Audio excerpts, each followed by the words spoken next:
And we're back on Newsmaker with Republican Assemblywoman Marjorie Byrnes. Assemblywoman, thank you for joining us this morning. It's my pleasure. Good to hear from you.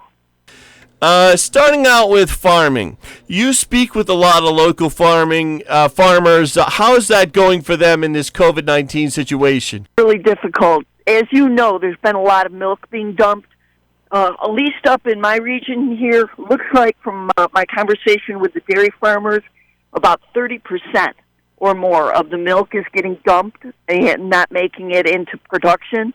And right now, it also sounds like we're going to start seeing some, not necessarily shortages, but a little bit of rationing more of beef and chicken and poultry because of problems they've had with the production facilities with the virus, having to shut some of them down, not necessarily here, but across the country.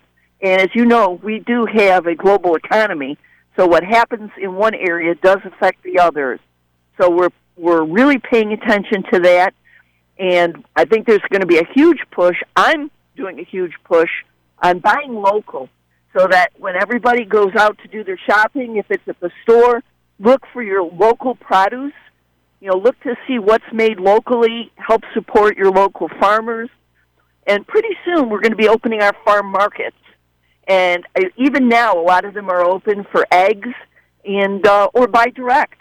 A lot of our dairy cattle, some of them are now able to donate and sell milk on their own, raw milk.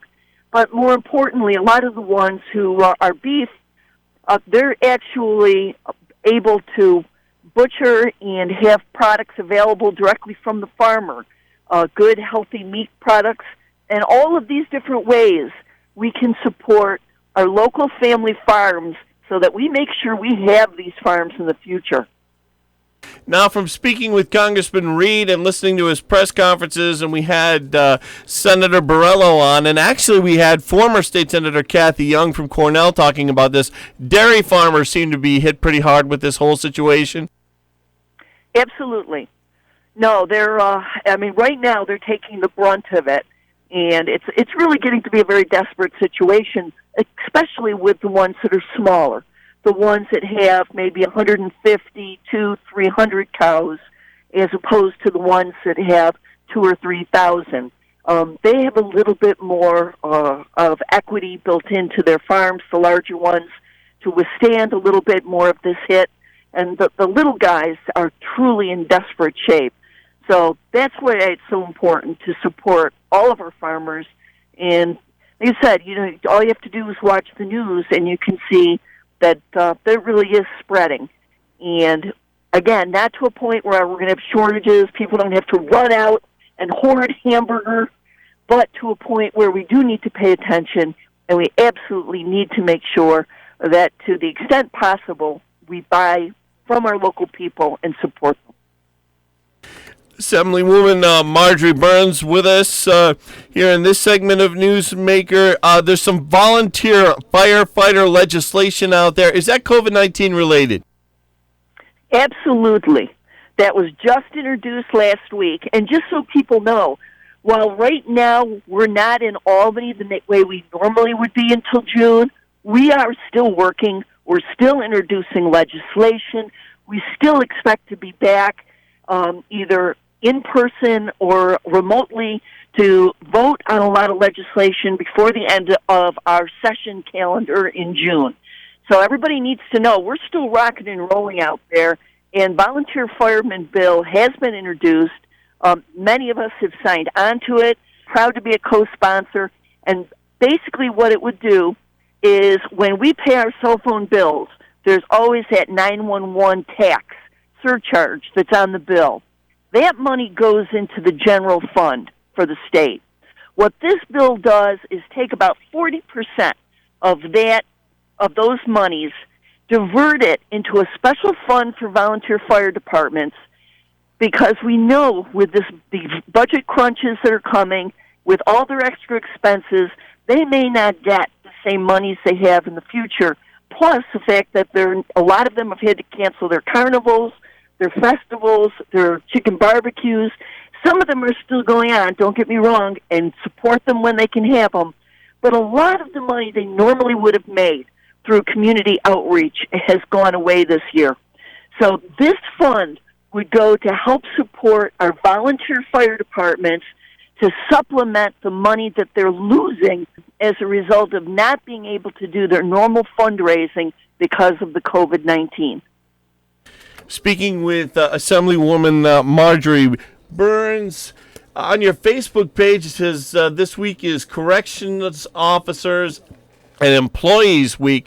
Now, something that Assemblyman Palmisano and Senator O'Mara were hitting hard on was the idea of corrections officers, I believe, not being considered essential employees and being kept out of getting a 2% raise. Do you know the latest there, Assemblywoman Byrnes?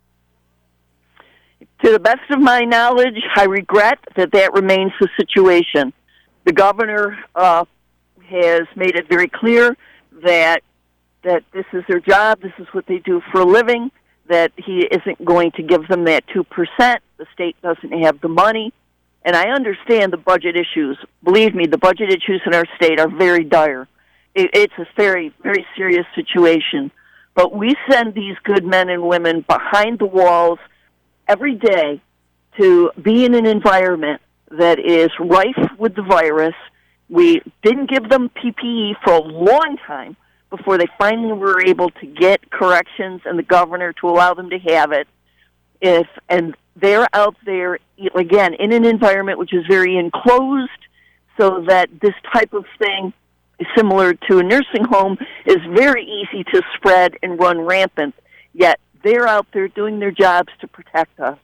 I mean, if these aren't the people that we stand up for, then I don't know who is. And I absolutely stand the same as Senator O'Mara and Assemblyman Palmisano.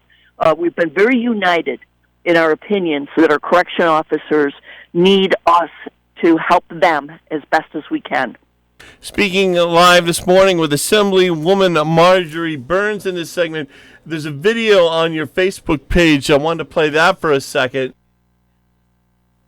Really pleased to announce that the Livingston County Department of Health has a new protocol for first responders. We're going to put this on our website. It has a complete list of all the people now who are eligible, even if you have no symptoms, in order to go up for drive-up testing, both at Noyes in Geneseo and Noyes in Dansville. There's certain protocols, so it's important that you read the letter, the memo, so that you understand, you get the phone number, and that they're ready for you. That was a video you put up Friday about the drive-up testing. Now, the closest facility to us here in Hornell would be Noyes in Dansville. Can you tell us a little bit more about that video, Assemblywoman Byrnes? Absolutely. A lot of times people think, people within the health community, and even that extends to your firemen, your EMTs, people who work in nursing homes, that there's restrictions at this point on them being testing. And that's opening up. That's freeing up a lot. Every county department of health might be a little different, so people in Steuben should call their Steuben County Department of Health to double-check. But Livingston right now will do, if you are symptomatic or asymptomatic, as long as you're within the certain category of healthcare providers, which is a very, very broad range of professions. The state also is doing the testings with drive-up facilities, many areas throughout our entire region. There's a huge push on because one of the problems that has been in our nursing homes is that people who didn't know they had the virus truly thought they were healthy, but were continuing to go to work and were potentially spreading it to everybody they came in contact with, or when they would stop to get a bite to eat on their way home, takeout, or go to the store, and they didn't know that they were positive. So this is a huge advance in allowing people, especially those that are most vulnerable because of their occupations, to get tested. And if they do test positive, obviously they would have to be home for the 14-day quarantine period in order to try to keep this virus from spreading any farther than it has. Assemblywoman Byrnes, you made a statement last week calling on the state attorney general to investigate what's been going on at a nursing home in Avon. Can you tell us about that? For the last, a month, we've been obviously, or more, we've been very centered on what's been happening on Hornell Gardens in Hornell, as well as the other nursing homes. The epicenter has tended to be more Hornell Gardens. And I had known from my conversations with all of the local officials and Jack Wheeler and the Department of Health in Steuben County, Senator O'Mara, Congressman Reed, Phil Palmisano, a whole group of us who had been monitoring Hornell Gardens, the difficulties with trying to get everybody universally tested. And I really do think the failure to universally test early on when the county first wanted to do that probably led to a greater outbreak than was necessary. Jump forward. That being said, and knowing that that's what was happening in Hornell, up in Avon, which is another Hurlbut facility, started to have the same situation. They were having an outbreak where both staff and residents, as well as a few deaths, and the county, Livingston County, said, we want to come in, we will do the universal testing, let's find out where we are so that we have a plan of attack if this is a major problem. And Hurlbut again refused, the same as they had initially in Hornell Gardens. Finally, after enough power came to bear on them, the State Department of Health assured me that Hurlbut had consented and would allow for universal testing. No sooner was that said than the residents were tested, which was a good thing, and the number of positive residents went from 8 to 13 over the span of 4 days with that testing, and it's only a 40-bed facility. So, I mean, we're talking a small facility. And, but they weren't testing the staff. And when I started to ask why we're not testing the staff, first it was, no, they'll be tested on the next week, on Monday, and then on Monday they said, no, it'll be sometime this week. And then as the week went on, it became, well, we'll get to half next week, half the week after. Well, we know what happened down at Hornell Gardens, and I know that Mayor Buckley has been running point, he's been all over this, that with positive workers in a facility, even if they're asymptomatic, even if they're, they run the risk of spreading this virus. So my concern was, and my fear was that the outbreak that was happening and still is to a certain degree at Hornell Gardens would become what was happening in Avon because we weren't doing that universal testing. We weren't jumping on it early at a point where it could be contained. And to the best of my knowledge, as I sit here right now, the staff still hasn't been tested, although we do know that at least 3 or 4 people were positive who were tested because earlier they became symptomatic and their doctors had them tested. It's scary that the State Department of Health guidelines, to a huge degree, have put our nursing homes in this situation. That was my next question, Assemblywoman Byrnes. I wanted to get your thoughts on that New York Post story from late last week that said that the State Health Department gave the okay to Hornell Gardens and a lot of other nursing homes to be able to let COVID-positive workers take care of COVID-positive patients. Absolutely. And also, the nursing homes have to take COVID-positive patients, and that once they were in the facility, if there was staff that had tested positive, they still had to work with the positive. So they basically had positive staff working with positive patients, negative staff working with negative. Again, and that's even if you've had universal testing, so you know who's positive and who's negative. So what the situation then is, this was a horrible thing because it allowed the situation to get much worse than it had to be. Obviously, we're talking about a vulnerable population, and once it gets a foothold, it's only going to get worse, and that's been proven out. So the state is 100% at sin in this whole deal The problem, though, is once a nursing home knows that the virus is within the walls, they still owe an obligation of due diligence to all of their patients, all of their residents, and their staff to ensure that they're as safe as is humanly possible. And when they know that it's there, and then when they still resist testing to find out the extent of the problem, to basically exacerbate the entire situation, that is just compounding the issue and the problem, and, the fault lies in a lot of different directions.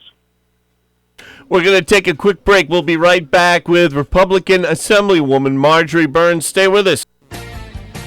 The Ryan Agencies, your local, independent insurance agencies. Online insurance companies don't know the unique needs of our rural community. The Ryan Agency meets rural needs every day. Local insurance experts offering realistic solutions. Contact the Ryan Agencies today. Good local people offering realistic insurance solutions. Insurance protection you can rely on. The Ryan Agency. Checking in now with meteorologist Rob Carolyn. Hey, we had a nice weekend, Rob, but not so warm this morning.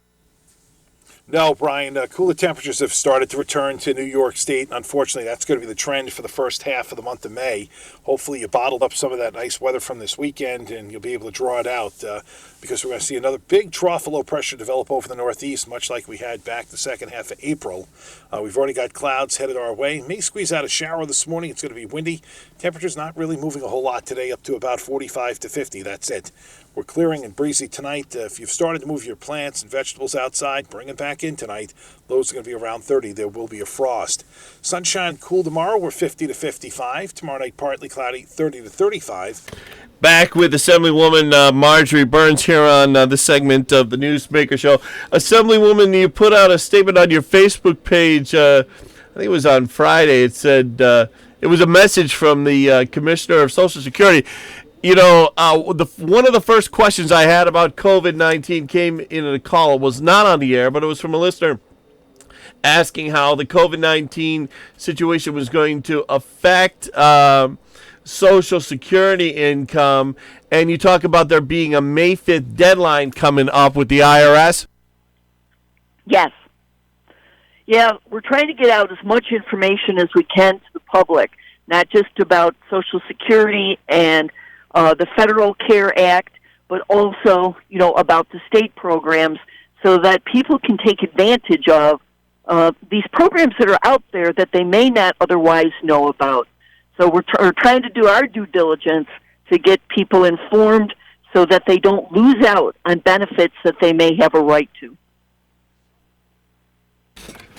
And you have a lot of information on your Facebook page. It's facebook.com/assembly.m.burns.